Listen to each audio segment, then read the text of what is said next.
अभी इसके एग्जाम्पल लिख लेते हैं। 2 पाई सिस्टम का एक एग्जाम्पल सबसे इम्पॉर्टेंट वाला, और वो है साइक्लोप्रोपेनियम कैटायन। अब साइक्लोप्रोपेनियम कैटायन, और इसमें हक्कल रूल को ये फॉलो कर रहा है, क्योंकि इसके पास में सिर्फ 2 पाई इलेक्ट्रॉन्स हैं, ये 2 पाई इलेक्ट्रॉन्स हो गए, तो ये हक्कल रूल को फॉलो कर रहा है, तो कंपाउंड इज एरोमेटिक। दूसरा इसमें से ले लें हम एक कंपाउंड साइक्लोब्यूटाडाइन। इसके केस में देखें साइक्लिक स्ट्रक्चर है, कंजुगेशन है इसके अंदर। अब कंजुगेशन होने के बाद में ये कंपाउंड एरोमेटिक है कि नहीं है, तो अब ये देखेंगे कि हक्कल रूल को फॉलो कर रहा है कि नहीं कर रहा। तो इसमें पाई इलेक्ट्रॉन्स कितने हैं, 1 2 3 एंड 4। अब इसमें से 4 हैं, और हक्कल रूल के हिसाब से या तो 2 पाई हो सकता है, 6 पाई हो सकता है, 4 पाई वाला नहीं है। इट मीन्स ये एरोमेटिक नहीं है, तो ये एरोमेटिक नहीं हुआ। बेंजीन, कितने पाई इलेक्ट्रॉन्स हो गए, 1 2 3 4 5 6 पाई है, हक्कल रूल को फॉलो कर रहा है। अब जब ये हक्कल रूल को फॉलो कर रहा है तो ये भी कैसा है, ये भी एरोमेटिक हो गया। तो ये कहलाता है हक्कल रूल। आइए इसके बाद नेक्स्ट, अब केमिकल नेचर पर देखें इसमें से, और उसमें से point number 4,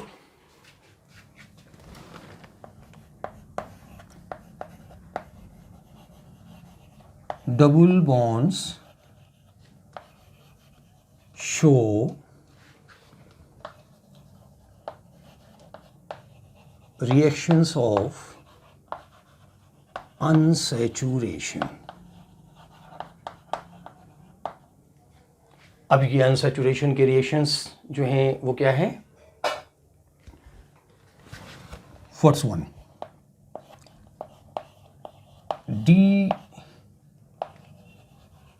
decolorizes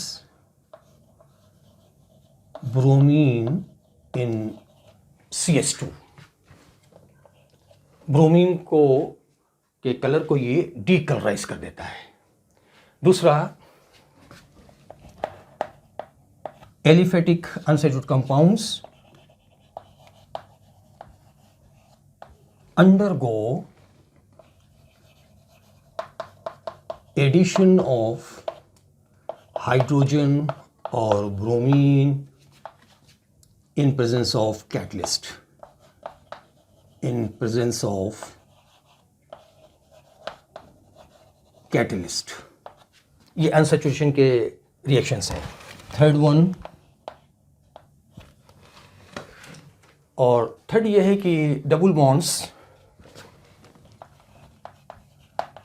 oxidised bye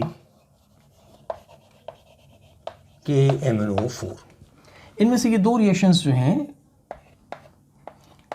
ये अनसैचुरेशन के रिएक्शंस हैं, और वो आपने इंटरमीडिएट में भी पढ़ा हुआ होगा कि अगर ये मालूम करना हो कि कंपाउंड हमारा सैचुरेटेड है कि अनसैचुरेटेड है, तो उसमें क्या होता है कि कंपाउंड, ऑर्गेनिक कंपाउंड जो है, अगर वो ब्रोमीन वाटर के कलर को डीकलराइज कर दे तो कहते हैं कंपाउंड अनसैचुरेटेड है, कंपाउंड के अंदर अनसैचुरेशन है। या दूसरा टेस्ट क्या है कि अनसैचुरेटेड कंपाउंड के अंदर हम KMnO4 का सोल्यूशन डालेंगे, वो आपका वॉयलेट कलर का सोल्यूशन होता है, और जैसे ही हम इसमें से 1-2 ड्रॉप KMnO4 सोल्यूशन डालेंगे, अगर कंपाउंड के अंदर डबल बॉन्ड है, अनसैचुरेटेड है, तो ये पोटेशियम परमैंगनेट के कलर को ये डिस्चार्ज कर देता है, तो अब ये डीकलराइज कर देता है। तो इसी से हमको बताते हैं कि इसके अंदर, कंपाउंड के अंदर अनसैचुरेशन है। तो इसका मतलब ये हुआ कि ये अनसैचुरेशन की रिएक्शंस हुए। तो ये तो हो गए एलिफेटिक कंपाउंड्स। अब एरोमेटिक कंपाउंड्स में हम देखें क्या होता है। This is point number 4।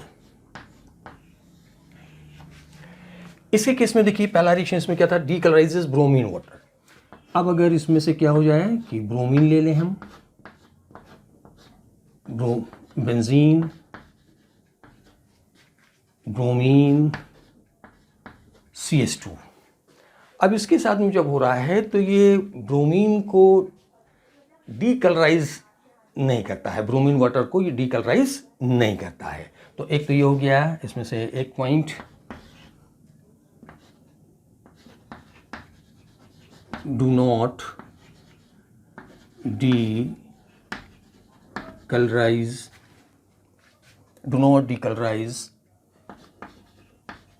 Bromine water. जो एरोमेटिक कंपाउंड्स हैं वो ब्रोमीन वाटर को डीकलराइज नहीं करते हैं। दूसरा,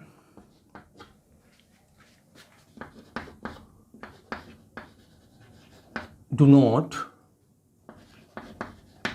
oxidized by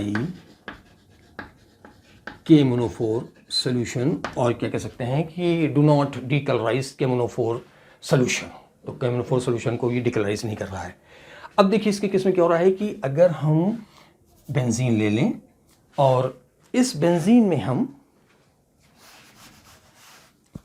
बेंजीन और इस बेंजीन में हमने लिया ब्रोमीन वाटर। तो एलिफेटिक कंपाउंड्स में क्या होता था कि इस ब्रोमीन वाटर का जो पेल येलो है इसको ये डीकलराइज कर देता था, पेल येलो कलर को, इसका पेल येलो कलर डिसअपीयर हो जाता था। लेकिन एरोमेटिक कंपाउंड्स के अंदर जो है हम ब्रोमीन वाटर डाल रहे हैं, कोई इफेक्ट नहीं हो रहा है। इसका मतलब क्या हुआ कि डबल बॉन्ड के ऊपर इस ब्रोमीन का कोई इफेक्ट नहीं हो रहा है, कोई रिएक्शन नहीं हो रहा है। दूसरा क्या है कि इस ब्रोमीन वाटर इसमें बेंजीन में ये सेकंड हो गया। अगर इसमें हम KMnO4 का सोल्यूशन ले लें, अब KMnO4 का एक्वा सोल्यूशन, और KMnO4 का जो एक्वा सोल्यूशन है, अगर ये 2% alkaline solution of KMnO4 solution is known as Baeyer's reagent, जिससे कि आप अनसैचुरेशन टेस्ट करते हैं, तो वो KMnO4 का सोल्यूशन है जब बेंजीन में डाला जाता है तो क्या होता है, कोई रिएक्शन नहीं होता है। जबकि एलिफेटिक कंपाउंड्स जो होते हैं, अब अभी इसके केस में देखते हैं कि एलिफेटिक कंपाउंड में क्या हो रहा है। हाँ, इसमें से तो अब इसमें से क्या हो रहा है कि ये ऊपर कर लें, ये हमारा डबल बॉन्ड। अब इसमें से अगर हम ले लें ब्रोमीन वाटर और डायरेक्ट ब्रोमीन से भी रिएक्शन करा सकते हैं, एडिशन होगा। आइए इसमें से ब्रोमीन वाटर, इसका कैसा कलर है, पेल येलो। जैसे ही इसमें unsaturated compound, aliphatic unsaturated compound इसमें हम डालेंगे तो इसमें से ब्रोमीन का एडिशन हो जाएगा डबल बॉन्ड के ऊपर। तो ये हो गया हमारा Br, C के ऊपर लग गया Br, और ये हमारा बच गया पानी।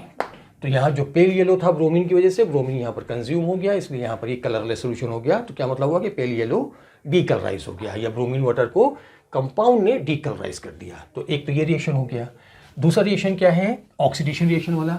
अगर डबल बॉन्ड है, दूसरा टेस्ट अनसैचुरेशन का, तो अगर कंपाउंड अनसैचुरेटेड है और इसमें हम KMnO4 का एक्वा सोल्यूशन ऐड करें या बायस रिएजेंट है इसमें से ऐड करें, तो अगर अनसैचुरेटेड है तो ये KMnO4 जो है ऑक्सीडाइजिंग एजेंट है, इसके डबल बॉन्ड को ऑक्सीडाइज कर देगा। और जब ये ऑक्सीडाइज कर देगा तो इसके ये 2 कार्बन, इसको हमने ऐसे लिख लिया, एक OH यहाँ पर लग जाएगा, एक OH यहाँ पर लग जाएगा, और बाकी ये 2 वैलेंसी हो गई। तो अब यहाँ पर क्या हो रहा है, डबल बॉन्ड का ऑक्सीडेशन हो रहा है, OH यहाँ लग रहा है, OH यहाँ लग रहा है, ये वाला बॉन्ड ब्रेक हो गया। तो ये हो गया हमारा ऑक्सीडेशन। तो एथाइलेनिक डबल बॉन्ड्स जो हैं KMnO4 के साथ में ऑक्सीडाइज हो जाते हैं, और यहाँ से हम देख रहे हैं डाइहाइड्रोक्सी कंपाउंड्स दे देते हैं। इसके केस में क्या हो रहा है कि ब्रोमीन का एडिशन भी नहीं हो रहा है, KMnO4 पर इसके डबल बॉन्ड का ऑक्सीडेशन भी नहीं हो रहा है। दैट मीन्स बेंजीन रिंग के जो डबल बॉन्ड हैं वो एथाइलिनिक डबल बॉन्ड से अलग हैं। ये एथाइलिन डबल बॉन्ड से ज़्यादा स्टेबल हैं, ये स्टेबल हैं, अनरिएक्टिव हैं। इनके ऊपर ब्रोमीन वाटर जो है वो रिएक्ट नहीं कर पा रहा है। KMnO4 का सोल्यूशन जो है वो, और KMnO4 भी इतना नहीं है इसमें, तो आपने बहुत डायरेक्ट सोचें, अगर हम बेंजीन में बड़ा सैचुरेटेड KMnO4 का सोल्यूशन भी ऐड कर दें और डाल करके रख दें तो भी ये KMnO4 जो है इसके डबल बॉन्ड को ऑक्सीडाइज नहीं कर पा रहा है। तो इसका मतलब ये हुआ है कि बेंजीन के जो डबल बॉन्ड्स हैं वो कैसे हैं, वो स्टेबल वाले डबल बॉन्ड्स हैं, और ये नॉर्मल डबल बॉन्ड्स की ये रिएक्शंस नहीं देते हैं। उसकी जगह होता क्या है कि अगर इसी बेंजीन को हम जब ब्रोमीन से रिएक्शन कराते हैं एक कैटलिस्ट के साथ, कैटलिस्ट की प्रेजेंस में, तो ये ब्रोमीन डबल बॉन्ड पर रिएक्शन ना करके बल्कि बेंजीन के ये जो कार्बन हाइड्रोजन बॉन्ड है, किसी एक हाइड्रोजन को रिप्लेस करके ब्रोमीन लग जाता है, सब्स्टिट्यूशन रिएक्शन हो जाता है। कौन सा रिएक्शन हो गया, सब्स्टिट्यूशन। यहाँ पर ये एडिशन नहीं हुआ बल्कि हो गया ये सब्स्टिट्यूशन रिएक्शन। तो यहाँ का निकला H, ये की हुआ है Br, तो ये बन गया हमारा HBr। अब यहाँ पर देखिए प्रोडक्ट क्या बन रहा है, ब्रोमोबेंजीन। और ब्रोमोबेंजीन में ब्रोमीन जो है वो कहाँ पर ऐड हुआ, वो सिग्मा बॉन्ड, कार्बन और हाइड्रोजन का जो सिग्मा बॉन्ड है ये ब्रेक हुआ, हाइड्रोजन यहाँ से हटा और ब्रोमीन यहाँ लग गया, ये रिएक्शन हो रहा था सब्सटीट्यूशन रिएक्शंस। जबकि यहाँ पर कौन सा हो रहा था, यहाँ पर हो रहा था एडिशन रिएक्शंस, जिसमें आपने ब्रोमीन को ऐड करके डाइब्रोमो कंपाउंड बनाया था। तो इसके केस में क्या लिख लेंगे, फोर्थ पॉइंट में देखिए कि aromatic compounds undergo substitution reactions rather than addition reactions. तो अब इसमें से हो गया कि एरोमेटिक कंपाउंड्स, यहां पर कर देते हैं,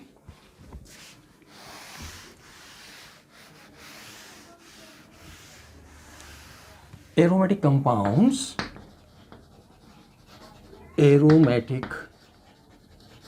compounds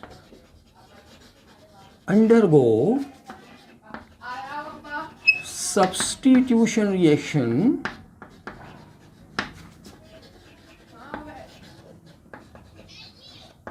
rather than addition reactions, rather than addition reaction. Fourth point, and the last distinction between aliphatic and aromatic is, and that is the fifth point.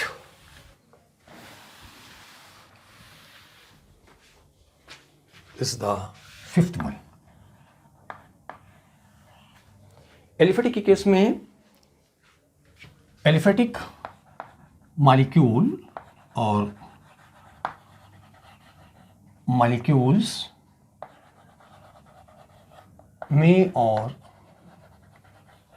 May not be, इसको कर दीजिए molecule, molecule में और may not be planar. Planar means इसके जितने भी atoms हैं वो एक ही प्लेन पर हों।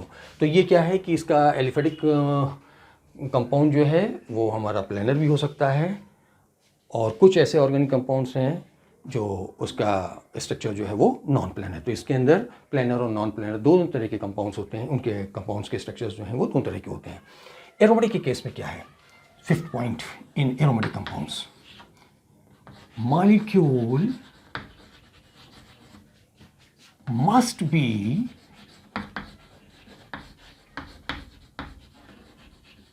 planar. Molecule must be planar. अब इसमें से प्लेनरिटी हम कैसे शो करते हैं, तो प्लेनरिटी शो करने के लिए थोड़ी सी एक जगह ले लें। चलिए, तो मॉलिक्यूल में कहीं अगर प्लेनरिटी देखना है कि प्लेनरिटी हम कैसे देखते हैं, तो अभी हम जितने एग्जाम्पल्स देख चुके हैं उसमें देख लीजिए। एक हमने देखा था साइक्लोब्यूटाडाइन, हक्कल रूल के हिसाब से भी ये एरोमेटिक नहीं है।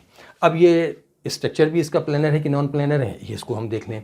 तो इस साइक्लोब्यूटाडाइन में 4 कार्बन्स हैं और यहाँ पे जो हमने स्ट्रक्चर बनाया है वो कौन सा बनाया है, प्लेनर स्ट्रक्चर बनाया है। चारों कार्बन्स जो हैं अगर 90 डिग्री का इसमें एंगल है तो ये प्लेनर स्ट्रक्चर होगा। चारों कार्बन्स जैसे ये ब्लैक बोर्ड पर या कॉपी के पेज के ऊपर ये चारों आपके कार्बन्स हो गए और इसमें ये बॉन्ड बना दिया इसने। लेकिन ये स्ट्रक्चर क्या सही है कि नहीं है, तो अब इसमें देखें, हम किसी एक कार्बन से हम इसको ऐसे डिवाइड करेंगे कि इसमें से कितने हम ट्राइंगल बना सकते हैं। तो अब इसमें से एक को हमने किया तो सिर्फ 2 ही ट्राइंगल बन सकते हैं, 1 ट्राइंगल और 2 ट्राइंगल, और 1 ट्राइंगल बराबर कितना हो गया, 180 डिग्री। ठीक, तो इसमें कितने ट्राइंगल हैं, 2 ट्राइंगल हैं। तो ये हो गया 2 × 180, इतना हो गया 360 डिग्री। अब 360 डिग्री में कार्बन कितने, 1 2 3 4, 4 से इसको डिवाइड कर दीजिए, कितना आ रहा है, 90 डिग्री। अब ये जो हमने प्लेनर स्ट्रक्चर बनाया है उसमें 90 डिग्री का अगर एंगल है तब तो ये स्ट्रक्चर प्लेनर होगा। और जबकि ब्यूटाडाइन में आप देख रहे हैं कि कार्बन जो है कैसे हैं, sp2 हाइब्रिडाइज्ड। कैसे हैं ये, कार्बन इज sp2 हाइब्रिडाइज्ड, और sp2 हाइब्रिडाइज्ड कार्बन में इंटरवैलेंस एंगल कितना होता है, 120 डिग्री होता है। तो अब कार्बन का sp2 है तो ये एंगल भी 120 होगा। अब सारे कार्बन्स का इंटरवैलेंस एंगल जब हम 120 करेंगे तो फिर ये चारों कार्बन एक प्लेन पे नहीं होगा, इसमें से एक कार्बन जो है वो प्लेन छोड़ देगा। जब उसने प्लेन छोड़ दिया तो फिर इसका स्ट्रक्चर जो है 1 या 2 कार्बन ने जब छोड़ दिया तो 2 कार्बन एक प्लेन पर, 2 कार्बन जो है उससे ऊपर आ गए, तो ये स्ट्रक्चर हो गया हमारा नॉन प्लेनर। तो ये ब्यूटाडाइन जो है वो हकल रूल को भी नहीं फॉलो कर रहा है, स्ट्रक्चर भी इसका कैसा है, नॉन प्लेनर है, नॉन प्लेनर, तो ये एरोमेटिक नहीं होगा।